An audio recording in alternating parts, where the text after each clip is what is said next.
26 તારીખે લોકોએ પોતાના પવિત્ર મઠથી જે જિલ્લા પંચાયતના અને તાલુકા પંચાયતના સભ્યોને ચૂંટાવ્યા છે એ દરેક ઉમેદવારોનું અભિવાદન અહીંથી કરવામાં આવ્યું. આપણા શંકરભાઈ વેગડ સાહેબ, અમારા રાઠોડ સાહેબ, વેકરિયા સાહેબ, રામાણી સાહેબ, આ બધા પણ અહીંયા ઉપસ્થિત છે. શંકરભાઈ વેગડ એમને અમે વર્ષોથી ઓળખીએ. હા, એ સાંસદમાં હતા ને તો એમ કહેતા કે તમારે આવવું હોય તો મને ફોન કરજો, પ્લેનની ટિકિટ મોકલીશ. હા, આ ખોટી વાત નથી જો ને કે એરપોર્ટે મારી ગાડી તમને લેવા આવશે, પણ અમને ટાઈમ ન મળ્યો. અમે ગયા નહીં, અમારું જળવાઈ ગયું, એનું જળવાઈ ગયું. કારણ કે એનો ભાવ, હા, હકીકત જાહેરમાં કહેતા.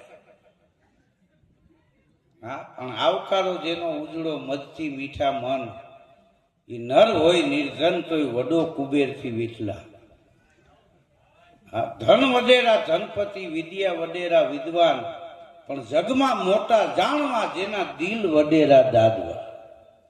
જેનું મન જ હાંકડું હોય. ગયા વખતે એક ભાઈ હારી ગયો તો રોવા મળ્યો. તમે છાનો રાખ્યો ભાઈ, કીધું આમાં તો મોટા નેતાએ હારી જાય, હું તો હજી પહેલી વાર લડ્યો, એમાં હું કામ રોસ? તો મને કે 5 મત મળ્યા. કીધું એટલા તો મળ્યા ને? તો મને કે 12 તો અમે ઘરમાં છે. હાથ એમાં કોણ ગયા? એ ન સમજા. મારો દીકરો અમારો લોધિકા 19 નંબર જિલ્લા પંચાયતની ચૂંટણીમાં હતો. મારે 4 મહિના અગાઉ કાર્યક્રમ લેવાઈ ગયેલા ને એમાં એ આવી. મારે પ્રોગ્રામ લેવાઈ ગયેલા, એ કરવાના, સફાઈઓ લેવાની. હું થાકી ગયો. પણ કાલે બાવળિયા સાહેબનો ફોન આવ્યો, મને કે થાક ભેગો થાક, એક દી આવી જાઓ. તો મેં કીધું આવી જાઉં હું. હાલો. બાવળિયા સાહેબ મિત્રો, રૂડું લગાડવાની વાત નથી કે એક આ છેવાડાના વિસ્તારમાં આવું શૈક્ષણિક સંકુલ ઊભું કરતા હોય. એમનો પરિવાર, હા, મનીષભાઈ, ડૉક્ટર મનીષભાઈ બાવળિયા સાહેબ, એમના દીકરીઓ, એમનો પરિવાર, એ ભેળા બેસીને ખાવા નથી માગતા. હા, ભેળા એકલા બેસીને ખાવા નથી માગતા, બધાના ભેળા બેસીને ખાવા માગે. એટલે આ પરિવાર, હું પોતે થાક્યો હતો, પણ મને એમનો ફોન આવ્યો ને તો મેં કીધું થાક ભેગો થાક. હા, નાણાં મળશે પણ આવા ટાણા નહીં મળે. હા, એટલે હું થાક્યો છું હોવા છતાં હું અહીં આવ્યો છું. અને થાકી ગયા તો આ ઘરનો ડાયરો એટલે નકર કહેવાય નહીં. હા, થાકી ગયા હોય તો પડકારો મારવો પડે. કારણ કે કળવા હોય તો ચાખવા પડે છે, અણગમતાને રાખવા પડે છે. સમયના વાયરે ઉઘાડા થાય રતું, પોતાના હોય તો ઢાંકવા પડે છે. હમણાં એક ભાઈ ફરસાણની દુકાને ગયો ને તો કે જલેબી બનાવી દે ને, તે લોટામાં કાણું મોટું, તે રાહડી જેવી જલેબી આમ થઈ. તો કે આવી બધી જલેબી જાડી નો લોકોને ભાવે, જરાક પાતળી કર્યા, જલેબો થઈ ગયો. તો કે ઉભા રહ્યો, બીજા લોટામાં કાણું પાડું. બીજા લોટામાં કાણું પડ્યું, વળી આમ ઘૂંઘરોમાં કે આ ઈ જ સાઈઝની છે. 7 લોટા ફેરવ્યા. 8મો લોટો લીધો ને તે બાજુમાં બેઠો તો કે લોટા ફેરીમાં ખીલો ફેરે. હા, તો ઈ સાઈઝની જ થાય. હા, હા, હકીકત આ જોવા જેવું. હું એક ભાઈને ઘેરે ગયો ને તો બાપાને ઊંચે માથે ટીંગાડેલા, 2 છોકરાઓ ઉભેલા. મેં કીધું આ કોણ છે? મને કે મારા બાપુજી. તો કીધું હગા દીકરાઓ છે ને બાપુજીને ઊંચા ટીંગાડ્યા? તો મને કે એને કીધું છે ને ટીંગાડ્યા. મેં કીધું કેમ? તો મને કે ને માથું બહુ દુખતું હતું ને, માથાની ગોળી પીવી હતી. કે હું બેહીને પીશ તો પેટમાં વહી જાય તો ગણ નહીં કરે, ઊંચો ટીંગાડીને મોઢામાં ગોળી મૂકો. પછી હું કાંઈ બોલ્યો નહીં. કીધું આખા ઘાણમાં દાદી ગયા. હા, હા, હું નીકળી ગયો. રહેવા દો. બરવાળામાં આફ્રિકાથી આવ્યા હતા કાળિયા. બરવાળામાં કોકને પૂછ્યું કે ઢસા જવું હોય તો ઢસા જવું કે હા, એ કે તો ધોળા થઈને જવાય. થોડીક વાર અરીસામાં જોયું કે આટલો બધો ફેર નહીં પામે, પાછા વહી ગયા. ને કે ધોળા ગામ આવે આપણે રેવા દો કીધું. પણ આજ ગુજરાતનો સ્થાપના દિન છે મિત્રો. સારા ભારત દેશમાં 15-17 પ્રાંત સર્વથી સરમોળ છે અમારી ગુણવંતી ગુજરાત. ભારત ઋષિમુનિઓનો દેશ.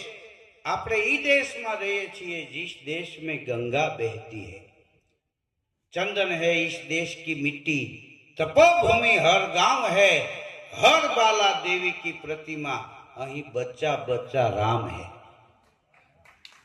ભારત ઋષિમુનિઓનો દેશ, એમાંય આપણું ગુજરાત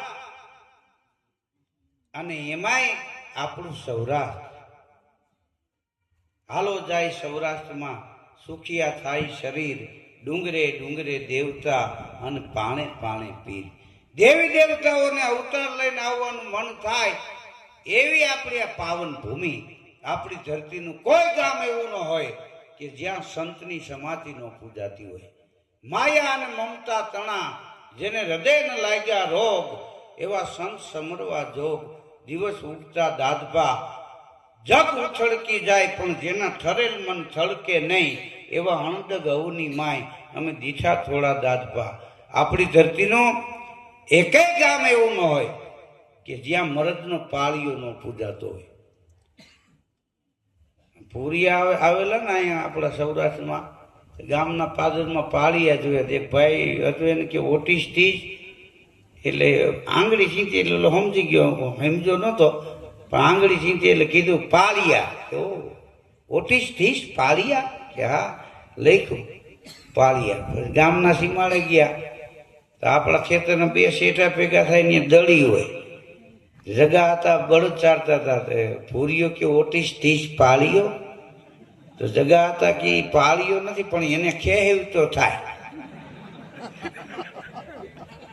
એને હમણાં ઉપાડીને આ બાજુ મોય તો તારો જ પાળિયો થાય. 17 દહીથી તારા છોકરા અહીંયા ચોખા જાળતા હોય. કારણ કે આ જર જમીનને જોરું એ તેણી કજિયાના છોરું. આપણી ધરતીનું એકેય ગામ એવું ન હોય કે જ્યાં સતીનો પંજો ન પૂજાતો હોય. પ્રોત સિંધુ પરે ઝૂકતી પશ્ચિમે, મધ્યમાં એશિયાની અટારી, હિન્દ દેવી તણી કમર પર ચમકતી, દ્રઢ કશી તીક્ષ્ણ જાણે કટારી. પહાડ ઉન્નત મુખે કીર્તિ ઉચરતા, ગરજતી જલનીતિ ગાન સરણી, એવી ભારતી ભૌમની વંદુતની આવડી. ધન્ય હો ધન્ય સૌરાષ્ટ્ર ધરણી. મિત્રો, હું પ્રોગ્રામ આપું એને 41 વર્ષ થયા. આ 5મા મહિનામાં 41 વર્ષ પૂરા થાય અને ઉંમર 61 વર્ષ પૂરા થાય, એટલે હજી અડધે પૂગ્યો. આપણે ક્યાં ઉતાવળ છે? હા હા.